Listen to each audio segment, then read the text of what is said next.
Elite Physique University, your source for all things physique enhancement.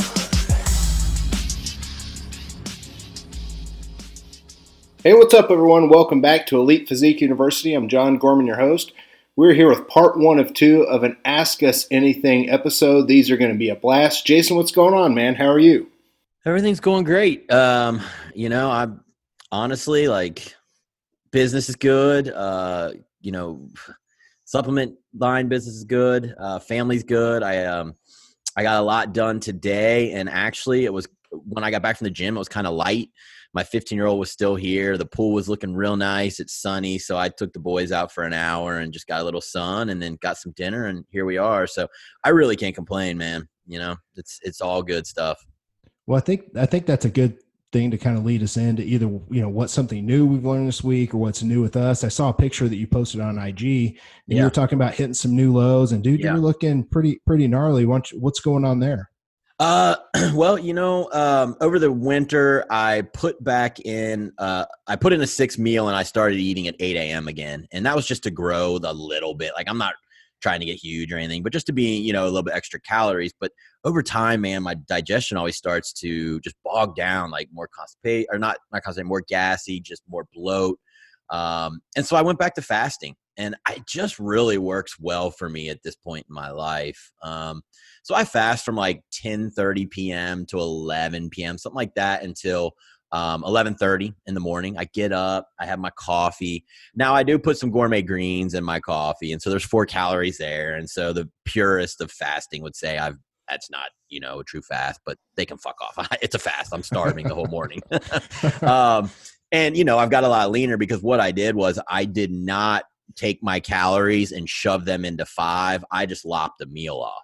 So I'm probably getting 200 grams of protein, 330 grams of carbs. And then, I'm a low fat guy, about 30. I do about 10 grams of MCT pre and 10 post. And then a lot of it's just fish oils and things like that the rest of the day. But it's really served me well, man. My digestion feels good again. My pumps are amazing. And I hit a new low in weight, and my body's looking real good. I just wish if my lower back would stay as lean as the rest of me. It's not bad, but I couldn't get on stage with it. Like, from where I'm at right now, I'd have to push, for about 4 or 5 weeks, and I'd be ready, something like that.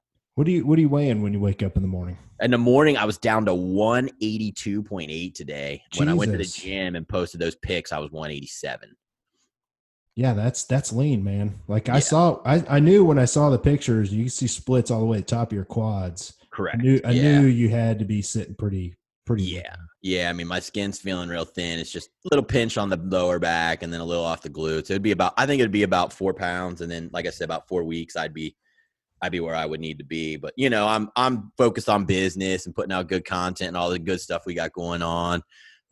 But it's just, I love bodybuilding, man. I love just going through the process, whether I'm getting on stage or not. I'm going to look good for the Theobald Classic when I have pool parties. So, it's about all I get to do. And we got a trip planned for Vegas. So, got to show the young bucks how it's done.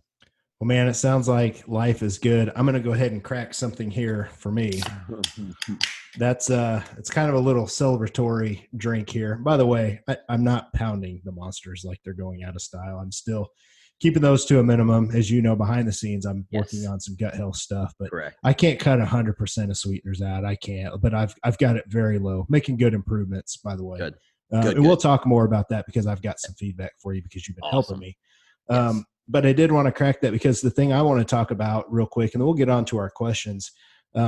Dude, and you've known this for a long time now because you're one of the guys behind the scenes that knows the stuff I'm involved in. I launched the Fat Muscle Supplement line for the first time. And dude, it was really cool, man. Yeah, I was really happy with it. So I want to talk a little bit about that real quick, not to try and plug my products and all that stuff. I just want to kind of give it, a behind the scenes peek into what we did. So what I did is, at the gym I own, I quietly invited, 40 to 45 people there that have been there since the very beginning that have been buying the Fat Muscle Project apparel, like shirts and all that stuff. And we'd have events at the gym to launch new stuff, and they'd all show up. And like for the past 2 years, it's just been this cool group of people. And I thought, you know what, man, these people, I owe them a debt. And it's the same way as our clients. We owe our clients a debt. They're the people that get us to the point where we can launch a supplement company, or we can, have a 100%. successful podcast or speak and do all these things. Like, we owe those people a debt. So I gathered them there on purpose. And they were the first ones that got to see, the 6 products that I launched with. And then I went live on Facebook, and it was kind of hard to hear because I was in a big, in a big open gym, but we launched it there live, and it got a huge reception. And the main point is I just want to get that across to them and the people listening is thank you. But I owe a debt to everybody. And no matter, if we get gigantic, huge, or, we're mildly successful, it doesn't really matter. I just wanted people to understand that I'm very, very appreciative to the people that we owe that debt to. So, if you're listening on the podcast and you're one of those people, thank you very much. We really appreciate it. I mean, dude, we have a gigantic, I told you behind the scenes before we started this, pretty good for a launch, I would imagine. The numbers I told you, I'm not going to say them here. Dude, I was pretty happy with that. So definitely. We're excited. I am going to put the link in your show notes. So it's fatmuscleproject.com. That's fat like PHAT. So that's really all I'm going to say about that. And just wanted to thank everybody. So yeah, I'm glad you had a good launch, man. I mean, it's another new venture for you. So, I hope everything goes real good for you. Yeah, it's just one of those things where we've got to be able to I've got to be able to consistently challenge myself, man, or I just get fucking bored. So it's kind of the next thing. So I'm looking forward to it. Lots to learn. That's for damn sure. Yeah. Like, this is, as you know, this is a different monster. Like, this is different. So yeah, we were talking about some of the things before we started that you kind of got to stay up on. It's just, yeah, I'll fuck it up and learn from it. That's the fun. Yep. So speaking of, we've messed up and learned so much over the years. We're able to have a podcast and do a huge Q&A. So let's just go ahead and let's get into this, man. First question comes from Tanya Baker. She says, I have heard coaches preaching to have a refeed or a cheat meal on a day off. And some others say that you should train if you're going to do a high carb day or a calorie surplus day. How do you both do it with your clients? And Jason, I love this question because I don't know if you and I have ever actually talked about this, debated it, or anything like that. Cliff and I have differing views, but I don't really know exactly what you like to do with your clients. So do you like an off day, or do you like to have people train and then do a high carb day? What's your thoughts on that? Yeah. So this has changed for me over the years. I think the best way for me to answer my opinion is used to it was always a training day.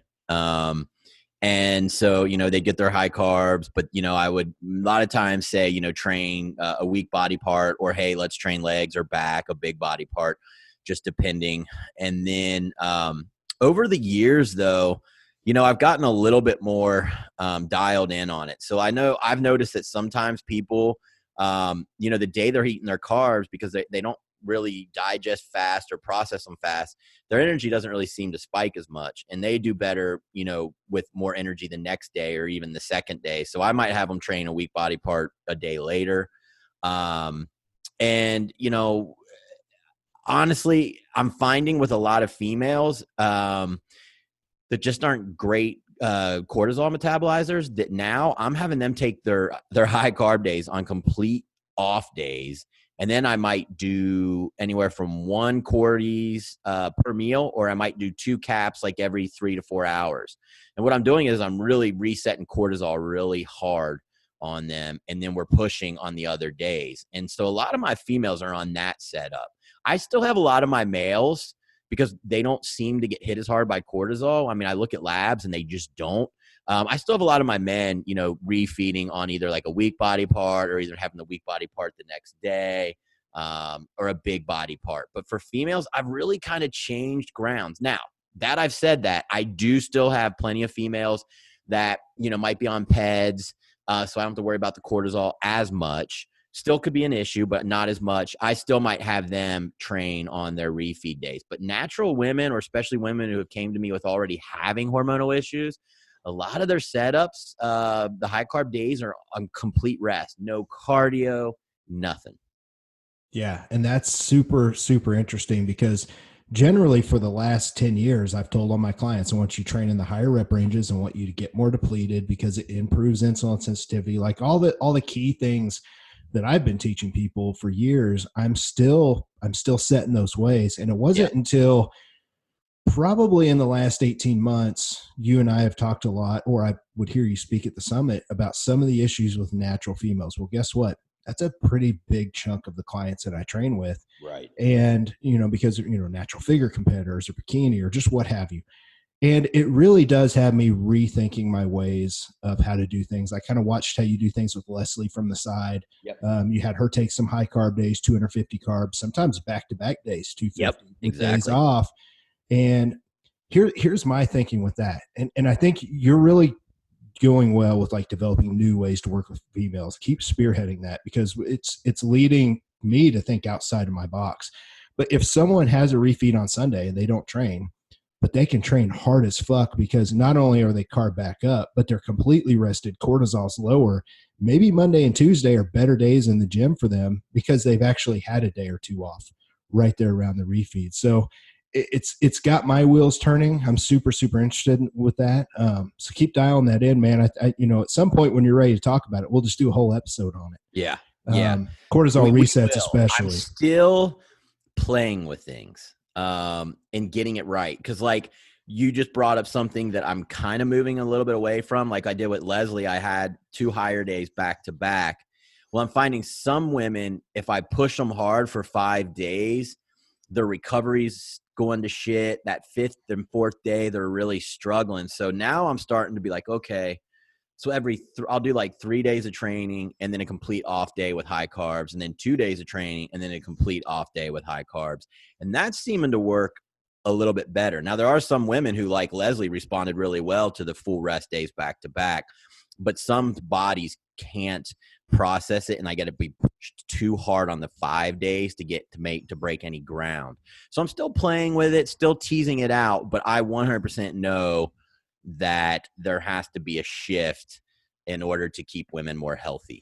Yeah. And I think someone like Leslie, she definitely responded well to 2 days off, because that girl trains like a beast, like Correct. CrossFit, cardio, Yes. the whole 9 yards. So 100%. a lot of people aren't going to be as depleted and as run into the ground with their CNS as she is. So yeah, maybe not everybody. So that's, if coaches are listening, coaches, by the way, this is why this is all an art form. Like every single person's so different. 100%. It's just so interesting that, the older we get and the more advanced we get and the more knowledgeable and, more wisdom, we actually try and tease out fat loss. We try and coerce it out. Yes. We're not trying to just rip it off with a chainsaw, which is what I used to do. Yeah. I tell clients, a lot of times I said, we massage fat loss, we bring it along. That's a good term slowly. For it. Yeah. That makes a lot of sense. I'm going to steal that, massage it out. Yeah. I had one of my, Physique pros, her biofeedback this week. We had her carbs have been pulled. She wasn't getting her heart rate up at all for her cardio. So I flopped it. I took like 40 of her protein away and put it all into carbs, brought her fats down a little bit, and then brought, the carbs up even more. And she checked in and her heart rate was getting into proper zone. She was tighter. She was actually up a pound, but she looked way better. And those are moves and things that, as you get comfortable as a coach, when to do and how to do. And that really comes down to the art form of coaching. Yeah. All right, man. Next question, Luke Harris. What's the minimum amount of protein that you'd like to see physique athletes take in, whether they're enhanced or natural? So that's a good question. That's something I don't think we've talked a ton about and I think a lot of these questions come from, they want to know what we do as coaches. So what's your take on that? What's the minimum amount of protein that you like to see your physique athletes take in? Minimum amount for me is going to be 1 gram about per pound. That's going to be about as low as I'm going to take it. Now, there are some times when I've done 0.8 times, body weight. And that might be with gut issues or, where I'm trying to fix someone and I just can only use so many calories. And I feel like carbs or, fats are going to, be a better option. But generally speaking, I like to see probably closer to, if someone's trying to grow and it's a man, 1.5 times body weight. Women, maybe 1.25. So if they're 130 pounds, I might end up around 150, 155 to start. I'm not a huge protein guy, but I don't go heavy on it. In other words, like 2 times body weight. But here's the deal. When you're on PEDs, you can certainly process more protein. Like that's one of the things that the reason you take, performance enhancing drugs. So protein turnover is going to be improved, protein synthesis. So if digestion can stay healthy, and running well, then I am going to bump those athletes with more protein than if they were natural. But if those bumps cause tons of gas, tons of bloat, all these different digestion problems, I would rather have someone on what we might quote unquote call a naturals intake, as opposed to just pushing it because, they're on PEDs. They have to have this amount of protein. That's not the way to look at it. I always now guide everything in terms of protein and really any intake. How's the digestion going? And then we move forward from there. So that's kind of where I go with things.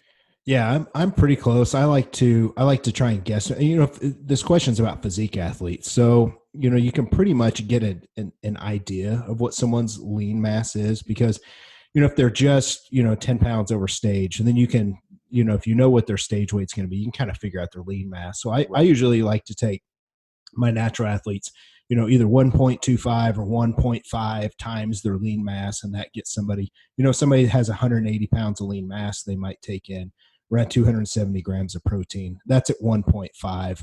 If I feel like that's too much or the digestion's not doing well, I might drop that down to 1.25, and they might take in, I don't know, I think maybe 240 grams of protein. But it really just depends. And again, this is an art form. The other thing is the only time I will take this lower is when someone's on a ketogenic diet. I know we haven't covered keto in detail yet, but the bulletproof way that I've found with athletes, and dude, it took me a long time, but I finally figured out a way where they don't have the keto flu and they don't have any issues, is I literally take their lean mass and take that times 1. So if someone has 180 pounds of lean mass, like that's me, I can take in 180 grams of protein on a ketogenic diet. Now I'm not going to turn it over and kick it out as carbs and, have the keto flu or anything like that. So that's actually what I teach in my keto class that I just got done doing. And I've never had problems with that formula, 1 gram of protein per pound of lean mass. And then the only other thing that I'll add is sometimes people's protein intake can be higher because if they're training with a shit ton of volume, and they're really, really training with a shit ton of volume and they need to recover, then I won't go with a minimum. I'll go with a little bit higher protein intake just to help that person recover. But honestly, man, and I think I said this on the last question, it's probably a whole podcast that we can do on protein and how to figure up intakes and who should be higher, who should be lower, how's it tied to gut health? Like there's so many things we can talk about, but pretty much for natties, I like to recommend like 1.25 times their lean mass. So that kind of, it seems to be in 1 gram per pound of body weight, I think is what you had mentioned your minimum was. That's pretty bulletproof and easy too if they're a physique athlete, because if you're a physique athlete, you shouldn't be fat as fuck in the off season. If you're a natural guy weighing 280 pounds, you're way too fucking heavy and fat. So, I'm probably going to set their protein down there, maybe 240 or something. Right. Yeah. If digestion is good and you start at 1 times your body weight, and digestion's great, there's no problem bumping it up, but just watch your biofeedback and how things are going. When I do have people that come to me, like I get people sometimes who once had a really good physique and then they've fallen off. They're not eating a bunch of protein. As soon as you get them back on a good protein intake, their body changes fast. So we do know that like the more protein, the better, except, there's always that area where digestion is going to go to shit. And, that's when you've overdone it. You just don't need to be pushing that much protein. So find that happy medium where everything feels really good and you're at least getting 1 gram per body weight or a John's formula, and then go from there and add as you need based on how your biofeedback is. Okay. Next question comes from Tiffany Leavitt. And she says, John, you mentioned cycling your rep ranges. Can you expand more on that?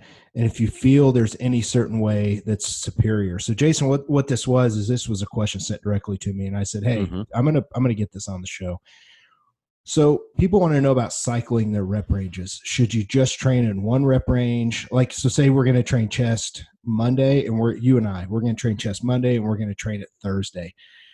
Would you recommend to your clients or us to hit 1 rep range, like maybe 8 to 12 on Monday, and then hit the higher rep ranges on Thursday? I want to get your take on this, and I'll tell you the couple different ways that I've been doing it. so I can answer from my end. What do you like to recommend for your clients? Do you like to keep those rep If you ranges look at bigger? most of my training plans and then just the way I train myself, I hit all rep ranges generally. Well, I hit a varied rep range each training session. So, I might have, an incline chest press where I do 12s. And then I might go and do, flat dumbbells and do 8s. And then I might have a pec deck where I aim for 15s. That's generally how I train and been doing it for years. There's nothing wrong with having a power day where you're in the 6 to 8 range, and then you having a hypertrophy day where you're in the 12 to 15. There's nothing wrong with that. And I have programs that I set up like that too. But if I look at my own training and way most of my plans are written, I'm trying to hit the most amount of fibers in each session. So that's generally how my plans look. Yeah, and I've most of my clients are set up with a push-pull leg split twice a week. So most people are hitting 6 days a week of training, sometimes 5 if they've got a standout body part. I'll just have them train that once. So generally they'll do a heavy day and then they'll do more of a hypertrophy, higher rep range day later on that week. But what I've had a lot of people starting to switch to is to hit all 3 rep ranges in one workout, and I think that's kind of what you were saying, the same thing. So if someone's going to train chest, they might start off and they might, bench in the 8 to 10 rep range. And then they might move on to incline and they might do that in the 12 to 15 rep range. Right. And then their next 2 exercises, they might do in the 20 rep range, or maybe even 30, but you're hitting all the different rep ranges in one workout. And I've just noticed over time, especially as people get older, they like to do that instead of one full day where you're hitting 4 or 5 exercises all in those heavy rep ranges. Their joints just don't seem to recover. And honestly, they're so trashed the next day. Their CNS is so trashed because heavy rep ranges are what really trashes people's central nervous system. Yes. They're so trashed that it's hard for them to train again the next day. And if you pair up another heavy day, and that's why I try and be careful with that with my programming too. If you have back-to-back heavy days, you need to have a day off the next day, but if you're training 6 days a week, that one day off is hard to kind of program in there. So I've kind of gone more to that is what I'm saying. I think I'm kind of along the same lines as you. Yeah. I don't think any way is superior. I think people need to, try it all and see how they feel, but you're not going to hurt anything if you just spread your rep ranges out in the workout. That's for damn sure. There's no drawbacks in my opinion. No, not at all. Not at all. I mean, you know how training goes, find what works and milk it as long as you can and then switch things up, So that's how I do my own. I've been on the same workout for about probably 6 months now. So, yeah. Making great progress with it. Yeah. Next question comes from Nick Maurer. Back to training. How often should you change your workout routine? So how often? It's funny you said I've been doing the same workout for 6 months, and then there's the next question. So for your clients, all right, we'll talk about this for your clients, and then everybody knows you've been doing the same thing for 6 months. I think you've been doing the same thing longer than that, Jay, because I stayed at your house last July. Yeah, and there's nothing wrong with that, by the way. So you're probably getting closer to a year, maybe, right? Yeah. So what would you recommend for your clients? If you're so a lot of my clients, I do 10 weeks. And as I write up a plan, I'll say, we're going to do this about 8 to 10 weeks, but I'm going to have them check in with me. And then, sometimes I do change it, but sometimes I ask are you still getting better at executing your reps? Are you still feeling a stimulus from this workout, or are you really stale? I think the better someone gets at training, the actual art of training, the longer they can stay on a workout. The less experienced you are, it seems like those people get bored faster and can't tease out as much of a workout. And part of that is just you need time to become a master at the actual art of training. There is an art to it, and I get better at it, I feel like, every year. And so I think that's why I can stay on something 6 months and I'm constantly figuring out different ways, adjusting this, adjusting that, making sure my elbows are in the right proper patterns and I'm always trying to figure out a better way to make it target the muscle. And so that's why I can stay on long. I usually do about 10 weeks, but like I said, for my more advanced people, I'll ask them, I'll say, hey, do you think you got another 3, 4, 5, 6 weeks on there? And if they say, oh, certainly, then I just hold it. I rock it on and we keep going. Yeah, one thing I like to do with my clients is I like to do around 5 or 6 weeks. So I'll set somebody up on a workout plan, and I don't make them stick to the exact exercises because I'm not there with them in person. Like somebody, if I wrote bench on there and they just absolutely suck at it or they hate it and they just don't feel it like they should, well, go use the chest press. Take your time. Like it's a fixed motion. Like I don't care, but I try and program their total volume, like how many sets they're doing, the rep ranges, how many exercises, but I'm real flexible with picking the exercises. So with that being said, I like to give them a workout plan and a split. And I tell them, about every 5 or 6 weeks, I say, okay, we're going to overreach for 1 to 2 weeks. And then what I do is I purposely just beat them into the dirt. I have them take every single set to complete failure, and I had them add 1 set to every exercise. So like their volume goes up, the intensity goes up, and that's the recipe for overreaching. And it's done on purpose. So it's in the powerlifting world, whenever I did meets and Leslie as well, and I've got a lot of clients that still do meets, you purposefully get really, really, really, really heavy, and then you take a deload and you give your body a break. Everything recovers, your joints, your CNS, and then you come back and you actually get stronger in the weeks following. Because it's a nice change and a stimulus. So I do the same thing with my bodybuilders and physique athletes. So, every 5, 6 weeks, boom, we're going to overreach for 1 to 2 weeks, and then we're going to deload. And on that deload, I have them train in the 20, 30 rep range. And I tell a lot of people these days, I'm like, listen, just go in for 3 days, go have fun. Like, I don't even give a shit what you train. Go in, get a pump, have fun, high reps, stick to your diet, but let your body recover. And then we're going to go another 5 to 6 weeks. And I want to monitor like your strength. I want to monitor how you feel, the whole 9 yards. And to me, it's been a good way to help my natural athletes put size on. Because if I don't do that, they'll just do the same thing over and over and over again. And they never really focus on getting stronger. So that's kind of been something I've done probably for the last, 5, 6, 7 years. And it's worked well. Got it. Yeah. Yeah, it's definitely different than anything I do. But I get the meaning behind it and what you're accomplishing. And it just comes from the strength world. I did, I think 4 meets total, and I've got a lot of clients to do. So it helped translate with strength. So I just applied it for muscle gain and it works. So the next question is, okay, here's a good one for you, man. This is from Jonathan Travis. Should I take a prebiotic and a probiotic or just a probiotic? And I say that's a good one for you because you've got your greens are the perfect example for me. It's exactly why I take those, because they have a prebiotic, but a lot of people, they don't know. They're like, fuck, should I take both? Should I just take one? Which one? So what do you see? What do you say? Yeah. I mean, personally, I'm a big fan of gut health. I mean, I've seen what it's done for me when I finally focused on it for myself. I think you should. I mean, if you're going to spend money on a really good prebiotic, like, New Ethics makes Flora Protect.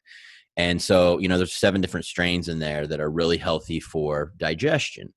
If you're going to spend money on something like that, I think then you should, feed the good bugs. And so, our Gourmet Greens does have prebiotics, and it's got certain types of fibers that are very, very helpful for feeding, the good bugs that you're putting in your body. So yes, I think that you should. Now, again, you can accomplish this by adding foods that are, FODMAPs, different things like that. So you don't have to spend money. You don't have to go buy Gourmet Greens or have to go buy a prebiotic. There's plenty of foods. If you look at a FODMAP just listing, most of those are going to, help feed the good bacteria. So, yes, I do believe in investing in a good probiotic. And yes, I do believe in adding a prebiotic, but you can accomplish that with foods and fiber, getting a good insoluble and soluble, and then certain FODMAP foods, things like that into your system. So I think it's a good idea.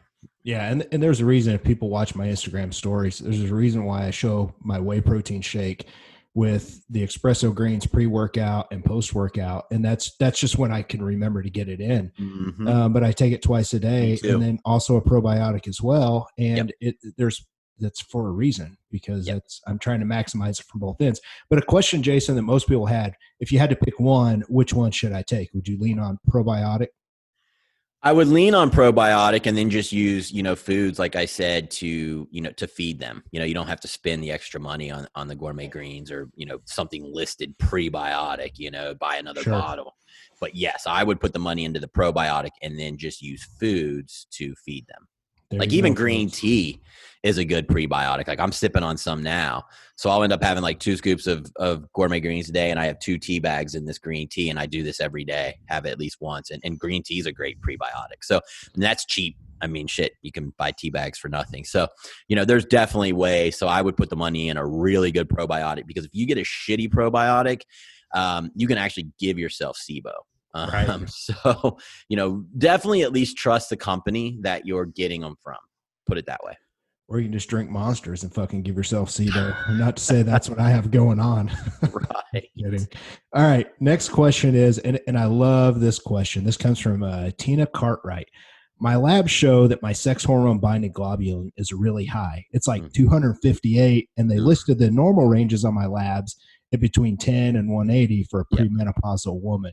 Yep. Is this bad, and how do I fix it? Because they didn't label it high on my blood work. And, I talked with her, on the back end, and I did get her help, but I said, listen, we need to talk about this on the show. Oh, yeah. Yeah. Dude, this is one of those things. I don't think people realize that when your sex hormone binding globulin is so high like that, it's literally crushing your free testosterone. Yes. If you guys go back and listen to episode 3, we talk about all that in detail. But man, there's 2 ways that I see on labs with my clients when they come back that their free T is real low. Either their total test is real low and then their free T is real low, or I've got a lot of people that their total test it's okay. Like it's middle range. I even had a guy at 800, but his free T was just garbage. So I immediately kept scrolling, and boom, there it was. Sex hormone binding globulin was high as fuck. Yep. And it was making his free T low. So I'll let you explain a little bit more, anything that you want to say, but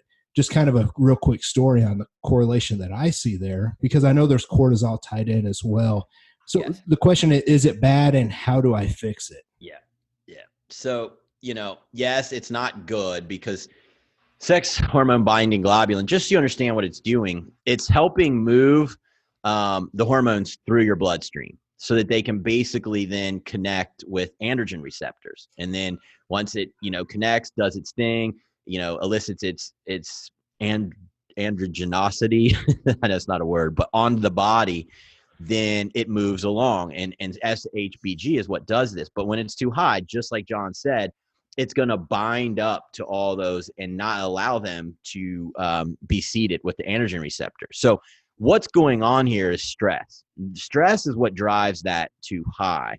So you're probably going to have a higher cortisol. So you're going to have to get your stress taken care of. And I would start with looking at cortisol, and then your life, just like your patterns and what types of things stress you, but maybe training has to be pulled back. And then I add stinging nettles. Now Foods makes one, 250 milligrams. I do about 3 or 4 a day, spread out with meals, as I'm bringing down and de-stressing the body. And usually the way I do that is through less training, more food, and then I address any other functions that are off in the lab work. But you're going to want to get that down. Stinging nettles and de-stressing is going to be the best way to handle that. Yeah, it's definitely one of those things you never want to see your free T, not for people like us. You don't want to see your free T low. You're talking about just a recipe to really not make a lot of progress. Yeah, so correct. Stress is so interesting. Cortisol is so interesting on how many different ways it impacts our bodies. It's kind of a nice peel back the curtain for people to understand. That's an exact, you're talking about limiting muscle. People always talk about how cortisol promotes muscle loss, right? Yes. But they don't understand that it's these little ways like that it fucking robs you. Like it literally comes into your house and robs you, and you don't even know you're being robbed. Correct. Just look what it does to thyroid. It causes T4 to convert to reverse T3 instead of, free T3. Cortisol, I've said it before, but I have gone on record, and I'll always say it. The more I learn, the more I realize that stress and how we deal with it and perceive it and metabolize cortisol is at the root of most diseases and, dysfunctions in hormones. I really believe that. Yeah, public enemy number one, man. Yep. Not in our world. Okay, looks like we've got one more question here to wrap up part one. This is from Caitlin Go. I think I'm pronouncing that right. Caitlin Goff. When reverse dieting, how do you reduce cardio and increase calories without gaining too much fat? And this was a question I wanted to get on here because there's a misconception in that question. And we talk about this on the metabolic capacity and reverse dieting podcast a little bit. I think it was like episode 18. But the question is, when reverse dieting, how do you reduce cardio and increase calories without too much fat gain? So, I just want to go ahead and kick this off and just make a statement here. There's a lot of people, and Caitlin, this could be to you, and I tell this to my clients all the time. When you are reverse dieting and you're coming off either a show diet or you're just coming off a diet to get leaner because you were just heavy, whatever, and you're reverse dieting, you're cutting calories, cardio back. I tell people all the time, you're not really going to gain weight on the 20 carbs that I just added to your diet. So if you go from 105 carbs a day to 130 a day or 125 a day, you're not going to gain fat on that. People are gaining fat because they're cheating on the fucking diet. And let's just be real. That happens to a lot of people when you reverse diet. It's one of the hardest things that you do. Yeah. And I have a lot of clients that are like, hey, I'm not happy. I'm gaining too much fat. And I just have to have a heart to heart. I'm like, listen, from my end as your coach, that 20 carbs or 15 carbs I just added this week is not causing you to gain 2 pounds this week. Right. What'd you have? What'd you eat? What'd you drink? Fuck, I drank like 3 glasses of wine like 2 nights in a row. Well, there we go. Right. So that's kind of a statement that I want to say. So when people look at it in that context, they should never be afraid to slowly add calories and pull cardio back. So Jason, is there anything you want to add to that? Or do you want to talk about kind of, your recommendations on how you talk to clients when it comes to reverse dieting without gaining fat? Well, I think I'll attack it from both ends. I mean, I think, first and foremost, people need to understand that, as they come off of the show, they are not going to stay that lean. And part of reverse dieting is to bring, hormones back in. And so, as you get into a caloric surplus, even if it's only 250 calories, which is about where I live year round, you're going to put on a little bit of extra fat. So there's no way to do it bulletproof. And some of that is normal, natural, and you should accept it and be, you don't have to be happy about it, but you need to understand that it's for your longevity and your health. But after that, I agree with you. Like if you're doing little bumps and you're sticking to it and just, doing one free meal a week, the fat gain should be fairly minimal, within the first 5-6 weeks, because metabolism usually starts to pick up a little bit. Hormones are coming back a little bit, not raging back, but things are starting to, start back up bodily wise. So, it really comes down to how well you adhere to it. But I will say this, the harder you had to diet, and the more issues you have hormonally from that effort, the lower your metabolism is. Your thyroid's probably not converting well. Testosterone is low, whether you're a man or a woman. And so all these are a recipe for putting on fat very fast. So if you understand that, it's easier to say no at certain times as you're doing this. I know when my first show prep ever, I did the same things everyone does. I got done. I ate everywhere I went. If they had candy out, I'd munch on it. And if we went somewhere, I'd eat extra and I'd do this and I'd do that. Luckily, I'm just not a person really coded to have a lot of body fat. So I only gained like 15 pounds. That was about all I could put on. I wanted to put on more. But after that, it gets easier. I'll tell you that. Now I get done with the show and I go have a steak and maybe, a piece of dessert, and I'm back on my plan on the way home. Like, I might have a Subway sandwich with no cheese and turkey and, feel like I'm cheating, but I just, it's easier. It gets easier. But the further down your hormones go, the longer a woman lost her period. So if things weren't programmed right, certain supplements weren't used, all those things are going to add up to make it harder. So you got to know where you're at. But you got to go in with the attitude that you're not entitled to that food. If you think you're entitled to it, you're going to eat like an idiot.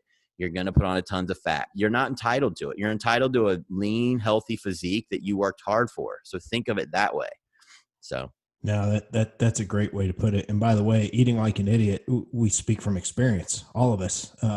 Every time I diet, these days it's a hell of a lot easier. But even after I'm done, like last year when I lost quite a bit of body fat, because I was just getting pretty fat, I was getting pretty bad. Even after I was done, the more extreme I restricted myself and I counted every little morsel, dude, when I'm done, like I'm gonna just one night and be like, you know what, fuck it, I'm gonna have a few extra 100 carbs, and normally, like right now, like I'm fine, I don't really care. But it's dieting causes that small mental rebound. So you guys go back and listen to that metabolic capacity and reverse dieting podcast. We go over a lot of this in detail. And one other thing I think would kind of be cool to touch on, since it's the last question, we have time. When someone's coming off a diet, we always talk about the natural females or natural folks, but let's talk a little bit about assisted folks, because, dude, I've got people that when I'm done dieting, especially in the past when I worked with a lot more assisted athletes, I don't really do so much now, man, they would just come off everything cold turkey. So you're talking about being in a really bad state, especially if it's a female. If someone's using T3, if they're using Clen to finally cut down, and they cut all that shit cold turkey, they're done being on gear. They're just done with everything. They're tired of fucking injections, a whole 9 yards. And then you pair that up with eating everything in sight. Dude, yeah. I have seen, especially females, like I've seen them get to the point where they can never compete ever again. And you talk about it being bad for natural females, but I've seen that situation in an assisted female to where they try and quote unquote go back to natural. And man, I've seen some real horror stories. You probably don't deal with that as much these days because you're walking them through it, but you've seen that quite a bit, right? Oh yeah. I mean, like you've seen it where, they used VAR, Clen, maybe T3 and some Nolvadex. And, they'll say, well, the coach didn't give me any guidance post-show. And maybe that's true. But maybe they didn't stick with them either. You never know the true facts. But, yeah, like they come off. And, if you don't understand, by taking Anavar, it's a negative feedback loop for your testosterone. So you stop producing testosterone. So once you pull that, and then if you're taking T3, the thyroid, drops for a bit. Clen, your adrenals are down now. If you were taking Nolvadex, your estrogen's plummeted, and now it's going to spike big time. And as testosterone's lower, estrogen's going to spike. They don't understand all these things. And so, yes, that is when you can have a huge shitstorm. And, if I have a woman who's not on HRT and she's coming off a show prep and I'm pulling all that stuff, I have a cocktail of supplements I put them on. One of them's Humanofort, and I'm really trying to jump, the HPA quickly. And shameless plug, we're coming out with a product called Jumpstart that's going to do just that for people. But perfect. Yeah, but that can be a real shitstorm. You're 100% correct. Man, this was a great set of questions. If you guys ever want to send questions, you can hit up my email. It's in the show notes. Jason's email is there as well. I know you've got a class coming up in June. Yep. So if people want to hit you up for that, you've got some open spots, correct? Well, I'm at 10, but I'm going to go ahead and do 14 because I did it last time. So I've got 4 spots, but it's been another good turnout for it for sure. Yeah. All right. You guys have time. This will drop here in just a few days. So yeah, they'll have time for the June class. They will. So hit the show notes up and send us an email. But the reason why I listed that is if you guys ever have questions or topics or guests that you want to hear on the show, just hit me with an email and be glad to talk shop with you. So that's it for part 1. We're going to get part 2 knocked out here shortly. For myself and Jason, we're out of here. Thanks, guys. See ya.